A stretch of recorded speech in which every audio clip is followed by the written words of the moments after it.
hapon, mayong hapon sa tanan mga suki na to nga mga viewers niata sa tong farm karon atong tanom nga red hot pepper ato ning intercrop og sweet corn.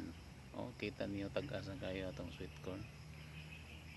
Ato ang sili pod tag-as na sad, namuwak na. Ano ni ang result ni karon atong pukusan.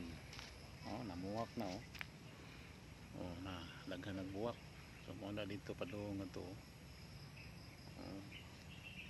Ayan ato dito. Dili lang gid tanan pod na survive, na iba namatay mo na atong gihulipan. Ang atong gihulit gagmay pa. Pero kutob lang sa survive. Yan gining farmer naay mga sakit pod natong nasugatan ron. Kining nikulot-kulot ang dahon. Ambot og kinsay na sweet to diha unsay mayong itambal ani, unsay hinungdan ani, unsay mayong himuon nato. Comment lang sa ubos aron ato ning ma-remedyohan sa ang himuon nato ani.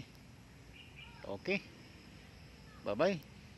Abot lang tas kay tas-an o unsay lakaw ani, salig lang itas kay tas-an, di ba? Ang ato trabaho lang ta, ang kay tas-an ay magpanalangin. Okay, bye-bye.